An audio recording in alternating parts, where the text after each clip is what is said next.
So welcome students, welcome to Gyan Wisdom. आज हम करने वाले हैं एक पोएम का इंपॉर्टेंट क्वेश्चंस और कुछ आंसर्स भी हम देखेंगे। ओके, जो शॉर्ट आंसर है वो मैंने ऐसे ही रहने दिया है, जो लॉन्ग आंसर है वो आपको यहाँ पर नहीं दिखेगा, बट जितने भी इंपॉर्टेंट क्वेश्चंस है वो सारा मैं अभी डिस्कस कर लूँगा। तो अगर आप इस चैप्टर से इतना पढ़ लेते हो तो आपके एग्जाम में जो भी क्वेश्चंस आएंगे आराम से यहाँ से कॉमन आ जाएगा। ठीक है, सो बढ़िया से देखते हैं। सबसे पहले प्लैंक्विन बिहेवियर का मैंने आपको लास्ट क्लास में इसका पूरा पोएम एक्सप्लेन कर दिया था। पोएम एक्सप्लेन करने के बाद में हमने उसका कुछ समरी वगैरह भी देख लिया था। ठीक है, तो जैसा मैंने लास्ट क्लास में रखा था वैसा ही यहाँ पे भी वो फाइल है।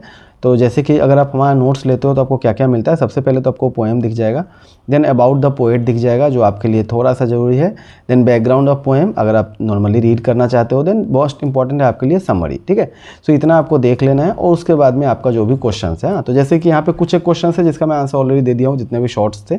तो देखिए पहला जैसे हु रोट द पोएम, किसने लिखा है, तो सरोजिनी नायडू ने लिखा है। सरोजिनी नायडू को हम लोग एक और नाम से जानते हैं। ठीक है, क्या बोलते हैं उनको आप नीचे कमेंट में बता देना। ओके, सरोजिनी नायडू का दूसरा नाम क्या है, इंडिया में उन्हें क्या कहा जाता है, she is also known as dash of India, क्या।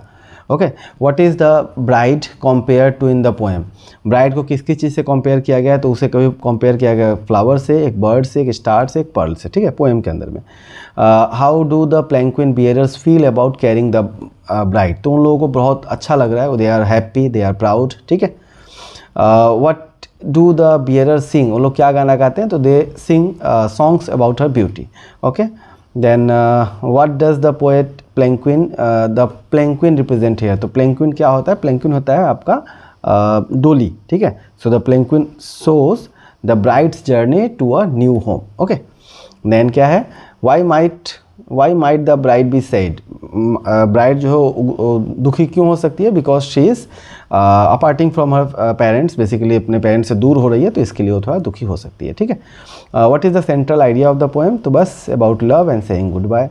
Then how do the palanquin bearers treat the bride, तो जेंटली एंड केयरफुली, पोएम में ऐसा वर्ड यूज़ भी किया गया है। फिर ये वाला क्वेश्चन एक आपके कॉलेज के एग्जाम में पूछा गया था कि इसमें ना identify the speech softly or softly we bear her along. So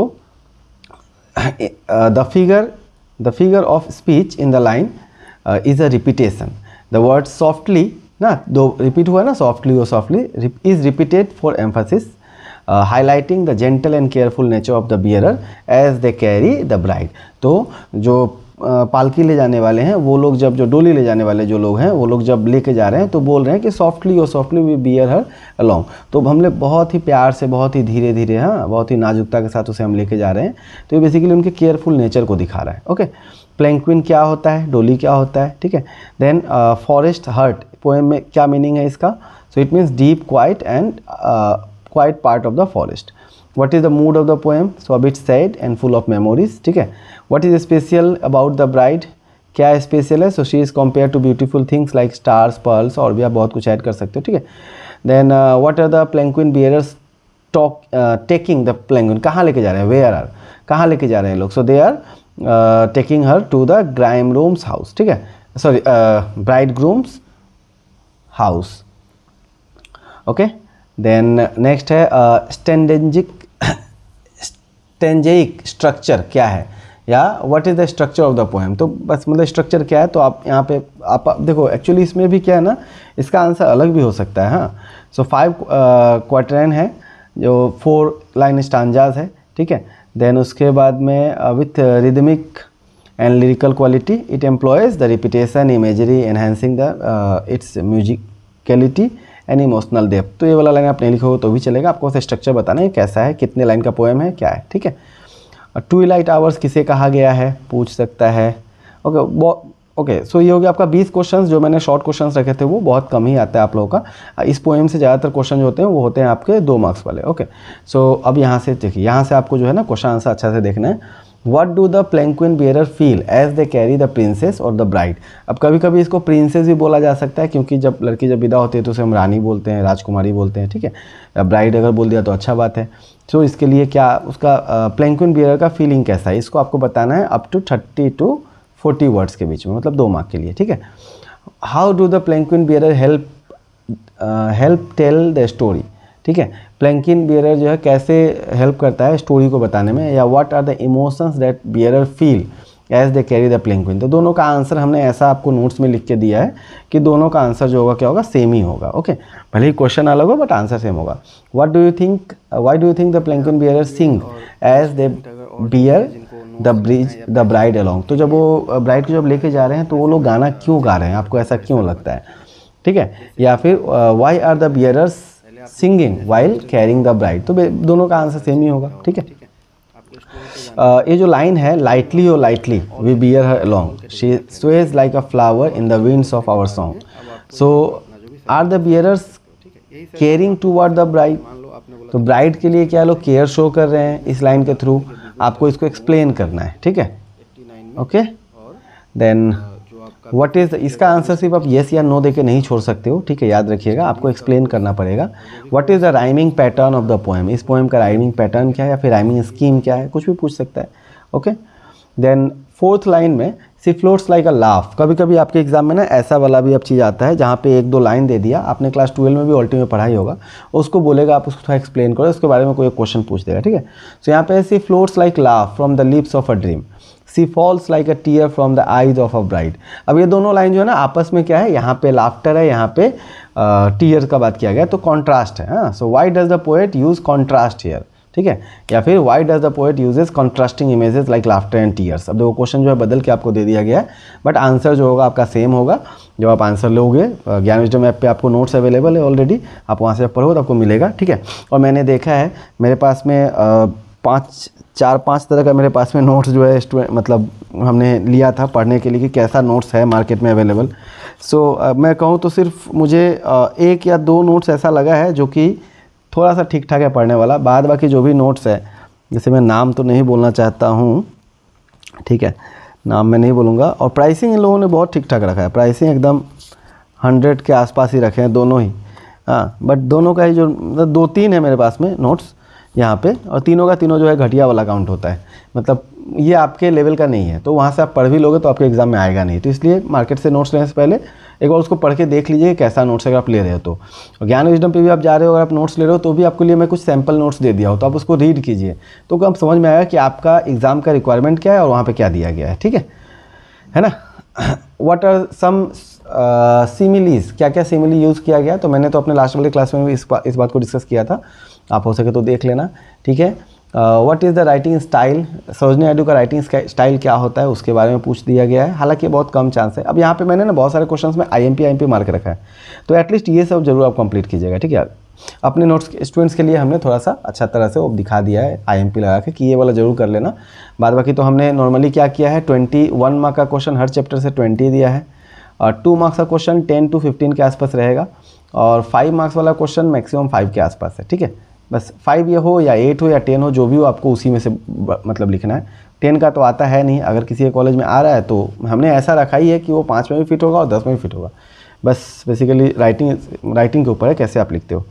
what is the writing style हो गया। Discuss the romantic element of Naidu's poetry, ठीक है।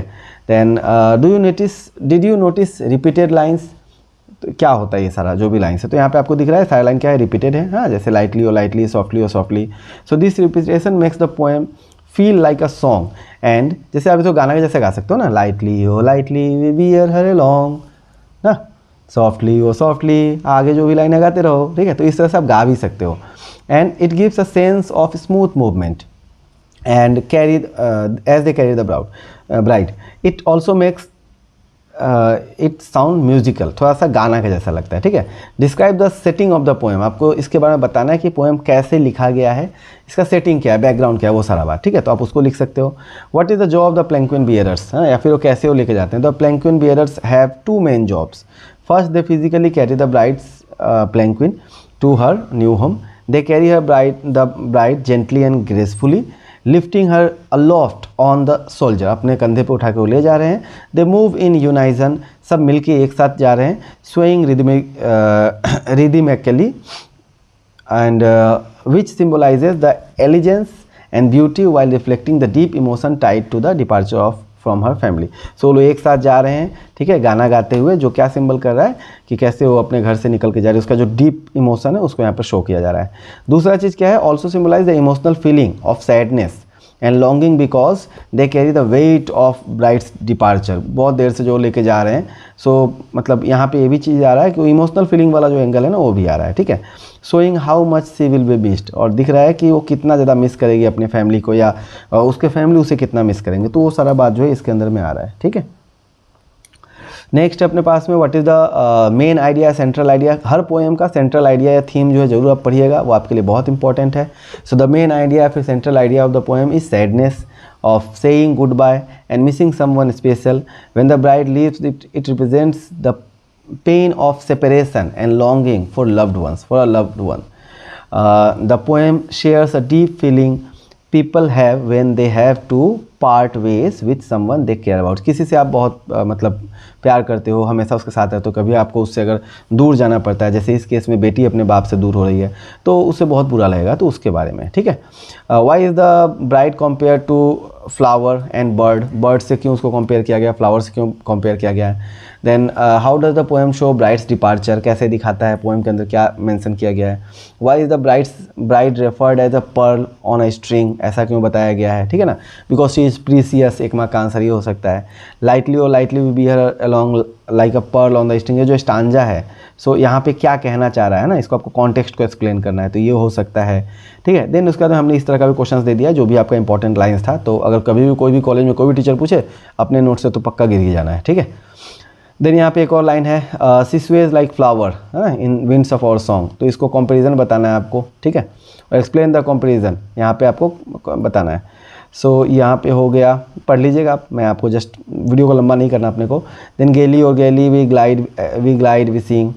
Then what are the thoughts and feelings the palanquin bearers as they, जब वो लोग चलते रहते हैं उनके दिमाग में क्या आइडिया आ रहा है, तो ये सब शॉर्ट क्वेश्चंस है। हाँ, तो टोटल हमने 20 मैंने बोला ही था, तो 22 के आसपास क्वेश्चन है, short questions, okay. Then long questions यहाँ पे आपको कुछ दे दिया गया, 6 के आसपास लॉन्ग क्वेश्चन है इस चैप्टर में। नॉर्मली हमने 5 ही रखा है हर चैप्टर से, और ऐसा क्वेश्चन रखा है जो बेसिकली इस टाइप का है, क्रिटिकल एनालिसिस, ठीक है, सेम ही चीज़ है, हाँ, या एनालाइज द पोएम। अल्टीमेटली तीनों क्वेश्चंस का आंसर क्या होगा, सेम ही होने वाला है, ठीक है। तो हमने इस तरह का रखा है कि भले ही क्वेश्चंस बढ़ जाए लेकिन आंसर सेम ही रहेंगे, ठीक है। उसके बाद समरी ऑफ द पोएम, कभी कोई पूछ देता है तो समरी आपको हमने सबसे इंट्रोडक्शन में अभी आपको आपने देख ही लिया है। How do the palanquin bearers carry the bride, ये क्वेश्चन शॉर्ट में भी आ सकता है, 5 मार्क में भी आ सकता है, ठीक है।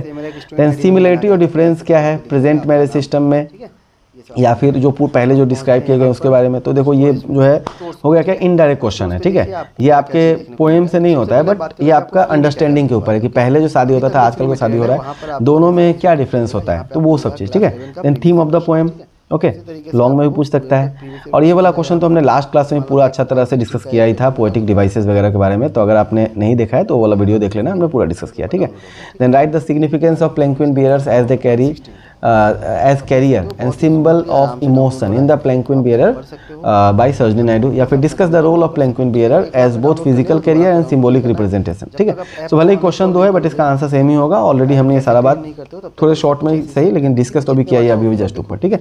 So this was all about this poem. यहाँ पे हमने सारा इंपॉर्टेंट क्वेश्चंस देख लिया है, कुछ क्वेश्चंस के आंसर्स भी देख लिए हैं, और कुछ क्वेश्चंस का आंसर जो है वो बहुत लंबा होगा, तो उतना लंबा हम क्लास अभी कर नहीं सकते हैं।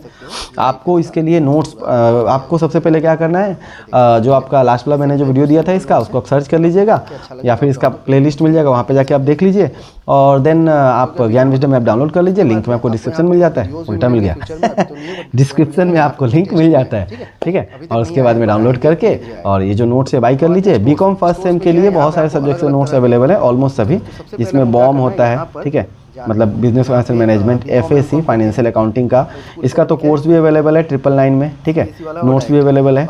देन उसके बाद में IFS का भी नोट्स अवेलेबल है, तो आप वो भी ले सकते हो, ठीक है। और नोट्स का प्राइस बहुत कम रखेगा, एकदम ओनली 99 वाला है, ओके। देन उसके बाद में अभी ऑल्टी एक नया आ ही गया, तो अभी बीकॉम फर्स्ट सेम के लिए हमारे पास में 4 चीज़ अवेलेबल है, 4 सब्जेक्ट आप आराम से ले सकते हो, ओके। वीडियो कैसा लगा नीचे कमेंट करके बताना, कोई हेल्प कोई क्वेश्चन हो तो पूछना, ओके।